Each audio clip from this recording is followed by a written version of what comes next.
Well, he is a rising driver from the state of New Jersey, and he is our second guest here on the Dave's Home Supply Getting Up to Speed podcast from the Garden State. We're here to talk about Justin Whittall, of how he went in 2023 and what he's hoping to do moving forward, and we are going to talk to him after these messages. Dave's Home Supply specializes in cabinets, flooring, and countertops. Visit their website at daveshomesupply.com to look at products, services, financing, and even a free estimate. Are you looking for bookkeeping, payroll, or income tax services? Then check out the folks at For You Simple Bookkeeping. They are a licensed tax preparer throughout the entire United States. For more information, click on the link in the description. Well, race fans, let's welcome to the Dave's Home Supply Getting Up to Speed podcast representing Vincenttown, New Jersey. It's Justin Whittall. Justin, I'm really looking forward to this interview with you and hearing all about your sprint car journey so far. Yeah, thank you guys for having me. I'm excited to talk to you guys and tell you about me, my life, and what's going on in my racing career. No doubt. It's going to be some good stuff because 2023 kind of wrapping up for you guys in that neck of the woods. Of course, Baps Motor Speedway, they have a race left on Veterans Day. So far for you, two finishes on the podium, 3 top 5s, 15 top 10s, and 33 starts. Lots of racing for you in 2023. How would you assess everything from your standpoint of how everything played out? Yeah, we've had a lot of races this year. Missed a bunch of them. A couple of my favorite races, like the Labor Day race at Port Royal, and then beginning of the Tuscarora 50 and Fair Week at Port Royal due to injuries that I got at Williams Grove from a crash. But we've had a lot of racing this year. Well, it showed a lot. Go ahead. Not as much as the World of Outlaws and the All-Stars, but we've had a decent amount of racing. No doubt. And I was going to say, coming off of a decent run of, I guess, really what really could be called the biggest home game as far as racetracks go that has a decent amount. They don't run there all the time, but Bridgeport Motorsports Park last Friday, or the 27th of October, you guys had the non-winners race and finished second in that race. And even on Saturday night for the Sprinttoberfest, you guys were pretty fast in the feature too, and just had some unfortunate luck. Yeah, we were pretty fast in the feature. Then on the start of the race, I got my front wing knocked out on the start, and I had an ill handling car and had a failure caused my night to end. But it was pretty good. The Friday night we were really fast. I think I could have won it, but the lap cars kind of screwed me over, but whatever. On to the next race. Yeah, and I mean, just the speed that was at Bridgeport that weekend was just incredible, especially for your guys' feature Saturday night. It seemed like it was an ultra juiced up racetrack. Yeah, it was moving. I mean, when we've raced there, it's been hot, so the track dried out. And they normally rework the track a lot before the features, which kind of changes things. But Saturday's feature, it was cooler, so it's later in the year, so the track's gonna act a lot different than when it's midsummer. Well, in that racetrack, it's literally right next to the Delaware River in Swedesboro, and right next to Wilmington, Delaware, the capital of one of the big towns in Delaware, not the capital of Delaware. What am I talking about? And then Philadelphia. But I mean, is there, and I forgot to mention this with another guest that I was talking to about this racetrack, is there sort of like a tidal effect with it so close to such a kind of a big body of the water because the ocean isn't too far away? Like when the tide goes up, does that affect that racetrack? I haven't noticed, like East Bay, you can notice it, but this track, I haven't really noticed it at all. I mean, we have only raced there a handful of times, and I haven't really looked at the tide. I might have to look at that next time when we're racing there and see if it affects it. Well, and you were talking about Port Royal, June 3rd. You guys had a decent run there as well with a podium finish, and no doubt with the huge caliber of competition that races there on a weekly basis to to put up a performance like that really had to feel like a really good mark for you guys and your race team. Yeah, it's been good there. Just we've been struggling with this new tire. I think we've been somewhat figuring it out, but we've been struggling this year with the tire, these new tires, and just trying to get a setup that we're comfortable with, that I'm comfortable with, and so that we can drive the car and make work and try to pass cars and get good finishes. But it's been a little bit of a struggle. Yeah, yeah. Well, Central Pennsylvania spent a lot of time racing there this year. Kind of tell us about what attracted you to sprint cars, because when people think about New Jersey, it seems like predominantly, big block modifieds seem to be kind of a dominant force there, and just a handful of drivers, at least for me. And of course, I'm I'm a West Coast guy, and I'm branching out a bit, but New Jersey hasn't produced, at least in the last few years, any major drivers from the state. However, you and Kyle Reinhardt are definitely some notables in these last few years that have been running 410 sprint cars. Yeah, there's not really many New Jersey people that come out to Central Pennsylvania. I mean, it's a little bit of a hike, and with things nowadays, it's so expensive to run basically a race car in general. I mean, people struggle to run 305s, and like price of purses of stuff for them, it's like $300 to win sometimes, and it's just it's almost not worth it to run anymore because of tire prices. The tires almost cost more than what you can win, and then fuel, tolls, and so I feel like that's the main key of why you don't see many teams travel outside of New Jersey. They kind of stay towards what's local to them, like the modifieds or the mass 305s or whatever they can get their hands on. Yeah. Yeah. And I'm pretty sure it's Bridgeport. They have that, what is it, the Northeast Sprint Series, like it's a 604 crate wingless program that they got there. Yeah, that's a New Egypt. They're called North something. They're 602. They got like a modified transmission. They're not like the sportsmen out in Pennsylvania. Their frame rails is like a normal sprint car frame rail versus the sportsmen's where they have a square frame rail on the bottoms of the cars. Okay. But they're a little different than the sportsmen. I feel like they could probably run around the same. Just I don't know what's in a sport. Sportsmen don't have power steering. The wingless cars have power steering, or the New Egypt cars have power steering. Okay, so some slight differences. And I know I actually talked to Kyle a few days ago, and when I thought of New Jersey, the Chesson brothers kind of came to mind. They were with the World of Outlaws for a couple seasons. JJ Grasso was one. Jersey Rush was like the only race I really heard of, and I was at New Egypt. And then of all things, I forgot about the Pouch family spent quite a bit of time racing sprint cars too at one time or the other. Yeah, they've spent some time racing sprint cars. Billy Jr. more in modified, but sometimes he gets a ride in the Hefner 27 car when it's like a Brett Deo show at like Kutztown for like a special show for the Impossible. Like I think the show's called The Impossible, and some other shows that Mr. Hefner lets Billy run it. Well, and let's kind of focus in on you a bit. How did you're in the middle of big block mod country. Quarter midgets are pretty popular too. How did you get your start in racing? One day when I was around 6 or 7, I was coming home from school on a Friday night. My dad asked me if I wanted to go to the racetrack, and I said sure.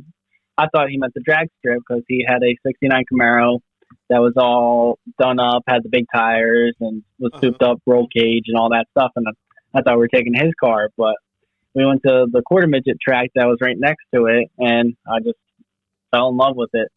I thought it was the best thing ever. I mean, a little kid that sees cars and can go fast, I was all about it. And let's see, is that Englishtown? Was that the drag strip? The drag strip was ACO Speedway. They just closed the drag strip down to, I think, make it a co-part. Oh, okay. Oh, wow. Okay. That's Yeah, there yeah. used to be a quarter midget track Uh-huh. and like a little supercross track for quads and dirt bikes, and then the drag strip. Okay. But, Yeah. but they got rid of everything besides, well, the drag strip was the last to go. Sure, sure. Wow, that's tragic. So you get the start in quarter midgets, and obviously you seem to like it. You stuck with it. Yeah, I stuck with it. We started out in quarter midgets, and then I raced USAC Ford Focus midgets down to North Carolina, and we traveled to like Michigan, Illinois, Indiana for a couple shows, and then we got a 600 and raced Hamlin, Linda's, Blanco, Path Valley, Trailways, Shippensburg. I didn't venture too far out of Pennsylvania with the micros, and then I got a sprint car and went racing from there. Sprint car racing from there. Wow. So the micro program, you mentioned some of those places, Trailway and Path Valley, that have regular sprint car classes in some form, and occasionally we'll host a wing sprint car race, whether it's 305s or 410s. So some of these places you'd been to before in just in a different form of a sprint car or micro sprint. Yeah, I raced. I also raced BAPS in a micro sprint. That was wild. Holy smokes! Wow, really? Yeah, that was moving. Yeah, yeah. We're about to see the gates of St. Peter a couple of times, and then have to turn left. Yeah, it was like driving a 410 sprint car at the Grove, but you're in a 600 at BAPS. The right front was starting to pick up a little bit. Wow. Wow, was that just a one-off deal, or they had it a couple of times after that? I think it was just a one-off deal. It was in the series I ran. I forget the name of the series, but it was like a stock 600 series that we ran, and it was pretty cool. Wow, no doubt. That's like the World of Outlaws at the Syracuse Mile kind of equivalent sort of thing. Wow. Well, so tell me about that. How'd that whole deal come to where I assumed that you would have to fly out to go to North Carolina when you were running the Focus Midget program? Nope. I would skip school on Fridays sometimes. Mom wasn't really happy about it, nor my teachers, but Dad and I would leave Thursday, drive all the way down to, or try to get halfway to North Carolina on like a Thursday night, and then Friday drive the rest of the way to the track, and then race Friday night, and sometimes lay over Saturday and race another track down there, and just travel around to a couple of tracks down there, like Hickory, Concord, Ace Speedway. There's a couple others I'm missing. So how hard of it was an adjustment for you to go from the Focus Midget running some of these pavement tracks, and then all of a sudden now you're on a dirt track with a micro sprint? Do you have to change up your driving style quite a bit? Yeah, it took me a little bit to get used to driving back on dirt, especially with something with power on a smaller track. It was definitely took a little bit to get used to, but it was definitely a learning curve that was fun. Well, go ahead. My dad, I got a 600 first, and then my dad realized it was fun, and he started to get one. So him and I raced for a little bit again. He got back into racing again for a little bit, and then I started whooping up on him, so he decided to sell his micro. Wow, nice. Yeah. Well, and then how did the discussion start with getting into a sprint car? Was it just you and your dad kind of mutually feel like, maybe I think it's time, we get something bigger? And did you guys go the 305 route, or did you just go directly into 410? So when we were running 600s, we became good friends with Anthony Macri, because he used to run 600s at Path Valley, and we became good friends with them. And they started looking for a 305, and so did we. We found some 305s, and we tested them at BAPS.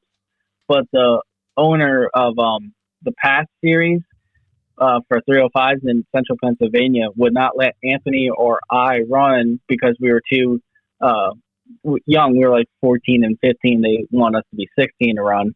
Okay. So they wouldn't let us run the series. So Anthony went and got a 410, and I went and got a 358, and then eventually got a 360 and ran 360s with URC and 358s here and there at Williams Grove and Lincoln. Yeah, because the 358s, they're more so considered like a limited sort of like a spec class, whereas URC that's full blown 360, correct? Yeah, it's just they had different at the time. They had I think 3x5 wings.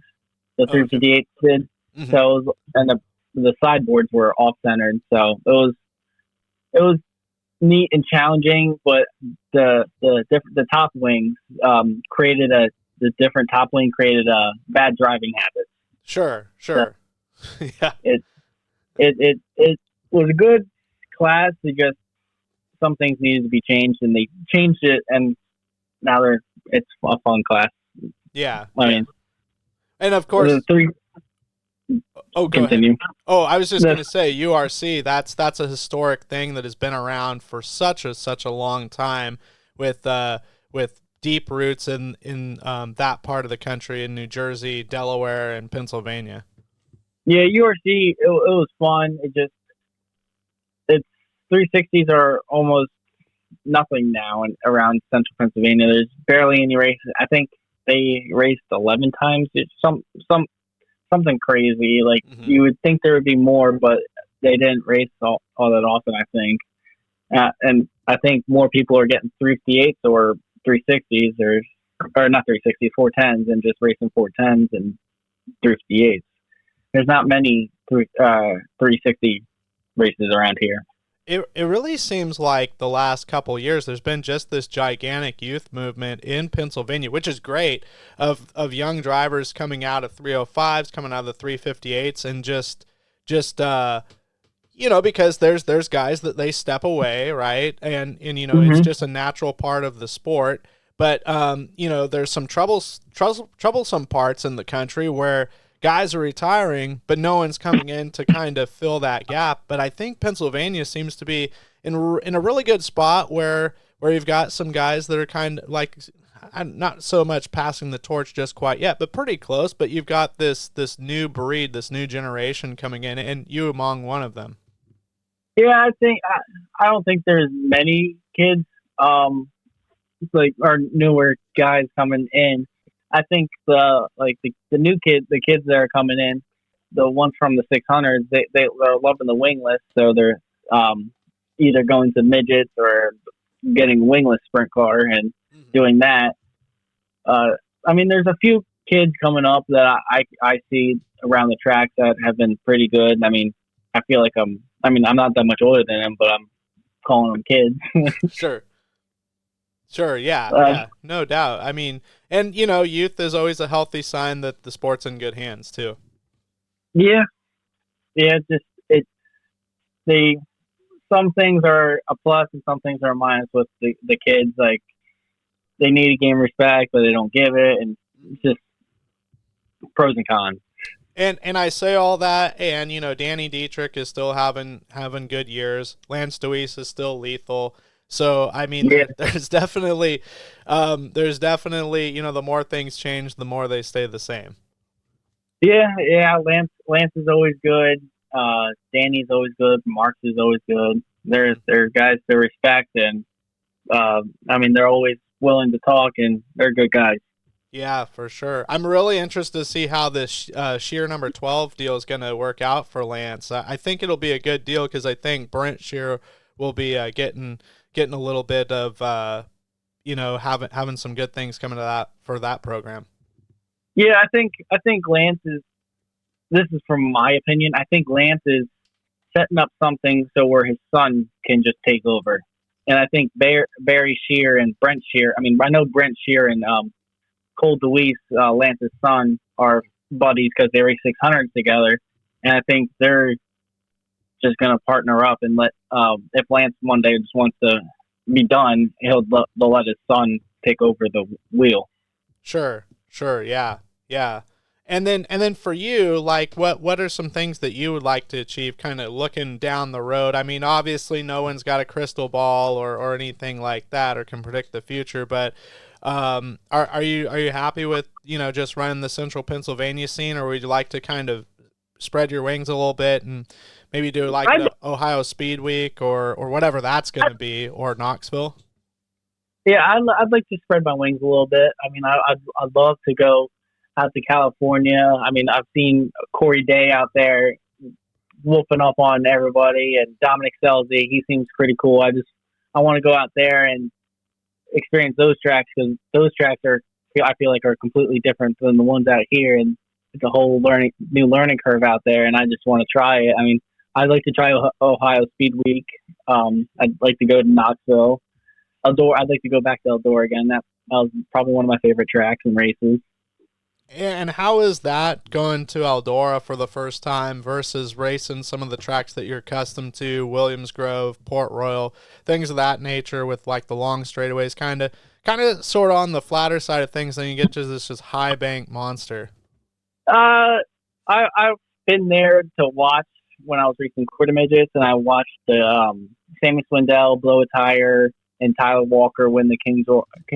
Yep, that was the Kings Royal, yeah, in a Pennsylvania car, yeah.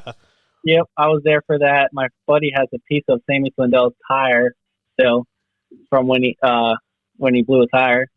I was there for Kyle Larson's really bad wreck, and the track from there to then, or when I raced it, seems completely different. I always just thought it was kind of like a Port Royal, and then when I sat inside the infield, because I never really went into the infield, I'm like, this place is bang. Yeah. And when I got on the track, I was kind of crapping razor blades when I first started making some laps. That top, I'm used to running the top at Port Royal, but that's another story. I was sure. a little bit scared to do that. yeah, no doubt. Well, and your number 67, correct? And yeah. And what's the story behind that number? Was that any certain story behind selecting those digits? Well, I started racing when I was 7. My number when I was racing quarter midgets was 7, and then when I started racing midgets, there was already a 7. So my dad told me to change my number, so I just added a 6 in front of it, and then I just keep telling. I mean, I like the 67 Mustang. Okay. Probably one of my favorite cars. So and then it was the year my dad was born. So I'd say I pick it for those. Nice. Summer of Love. It's all, yeah, good. All good things. That's super cool. So 2024, and by all means, you can be chalked up in this category of everybody that's just kind of sitting around waiting for the schedules to come out. Have you guys got kind of a general outline plan of what you guys want to do? Is it similar to this year, or is it gonna change up quite a bit? I think it's gonna be similar. I'm not 100% sure yet. I think we might go to Lincoln more. Some things that happened at Port Royal that are not really supposed to happen, like favoritism and shit like that. But okay. Yeah, so we might switch it up and go to Lincoln, or maybe travel to Ohio or something, or go to Lernerville. We're not 100% sure yet. Sure. And then as far as, you mentioned getting injured at Williams Grove, and then the process for that's all going good, or do you have to occasionally kind of have some follow-up checkups with that? Yeah, I'm all good. Like I tell people, I was just looking for deer in a tree stand. Did you find the deer? No, I found a bent race car. Oh man. Well, hey, it makes for a good story. So better than, oh yeah, I crashed. So, but yeah. Or some of my buddies say I was looking for hot dogs out in turn 1. Yeah. And as far as when that schedule comes out, or at least of where people can see where you're going to be racing next, or for results, or even if you guys got an apparel run going, is there a good website you guys currently have, or do you have a social media page? We're currently working on trying to get a better website, but we have a Facebook page, Justin Whittall Motorsports, and then I have my own personal Facebook of Justin Whittall. That's where you can find like how we do, when the races are coming up, and if you message the racing page, you can order a shirt or whatever. Sweet, that's totally cool. And then I know that it sounds like your family is just a huge part of your your efforts of making all this possible. And you're more than welcome to thank them again. But any sponsors or marketing partners that you got that have made 2023 possible? Mid-Atlantic Transportation, they're a big part of us. JG Cronenberger, he helps us out a lot. Red Point Wealth Partners, Pioneer Auto Body, that's my dad's work. He probably Prime Composites, and K-Seal. They're Prime Composites and K-Seal are two new sponsors that we've picked up over the 2023 season, and they've been helping us out. Wonderful. I'm probably forgetting a couple more, but okay. Yeah. Well, we'll definitely be staying in touch, and I'd really like to kind of have a check-in on you next year as far as how everything's going, and then B, kind of what path you've took is no doubt this year it's probably going to be the silliest, wildest, and craziest off season. It's going to be short, no doubt, but there's a lot of people that are interested to see how things play out, to put it simply. Yeah, it's going to be an interesting off season with people switching rides. I definitely think something's going to happen with like big name rides. Sure. You're calling a shot. You're calling a shot. But yeah, no, I mean, it's like no ride. I wouldn't say no ride is safe, but it's like just when you think you've seen it all, it just continues. And it feels like the 2022 silly season just never stopped, and it just went on for a full year, and it's continuing to go on and kind of ramping up in speed.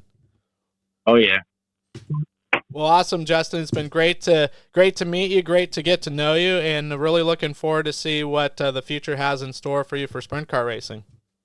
Thank you guys for having me. It was fun talking to you guys. Well, that is going to do it for this interview. We hope you enjoyed it. Be sure and hit the like and subscribe button on whatever platform you found this interview at. It really helps us grow the channel, and we greatly appreciate it. In the meantime, we'll be back with more content and interviews in the future. Be sure and have a great evening or a great rest of your day, whatever time you're listening.